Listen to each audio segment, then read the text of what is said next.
హైదరాబాద్ వస్తూ ఉండగా తెల్లవారుజామున 4 గంటల టైంలో ప్రమాదానికి గురైంది జీపీ ట్రావెల్స్ బస్.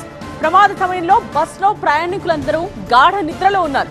ముందున్న వాహనాన్ని తప్పించబోయి లారీని ఢీకొట్టింది ట్రావెల్స్ బస్. కర్నూలు దగ్గర జరిగిన ఈ రోడ్డు ప్రమాదంలో బస్ ముందు భాగాన్ని మనం చూస్తూ ఉన్నాం. పూర్తిగా ధ్వంసం అయిపోయింది ముందు భాగం. అయితే డ్రైవర్ చాకచక్యంగా వ్యవహరించడంతో ప్రమాద తీవ్రత తగ్గిందని చెప్తున్నారు ప్రయాణికులు. ప్రమాదం అనంతరం నిబంధనలకు విరుద్ధంగా హైదరాబాద్ వరకు బస్సును తీసుకురావడంతో ఆర్టీఏ అధికారులు కేసు నమోదు చేశారు.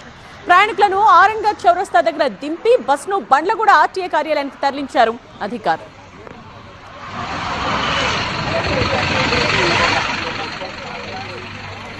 కర్నూలు బస్ ప్రమాదం నెత్తురు ఆరక ముందే మరో ట్రావెల్స్ బస్ ప్రమాదానికి గురైంది. బెంగళూరు నుండి హైదరాబాద్ కు వస్తూ ఉంది ఈ బస్.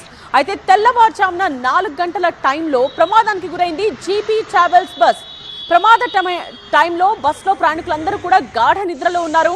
ముందున్న వాహనాన్ని తప్పించబోయి లారీని ఢీకొట్టింది ట్రావెల్స్ బస్.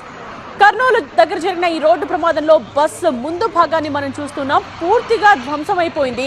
అయితే ఎలాంటి ప్రాణ నష్టం జరగలేదు. డ్రైవర్ చాకచక్యంగా వ్యవహరించడంతో ప్రమాద తీవ్రత తగ్గిందని చెప్తున్నారు ప్రయాణికులు. ప్రమాదం అనంతరం కూడా నిబంధనలకు విరుద్ధంగా హైదరాబాద్ వరకు బస్సును తీసుకురావడంతో ఆర్టీఏ అధికారులు సీరియస్ అయ్యారు. కేసు నమోదు చేశారు. ప్రయాణికులను ఆరంగర్ చౌరస్తా దగ్గర దింపి బస్సును బండ్లగూడ ఆర్టీఏ కార్యాలయానికి తరలించారు.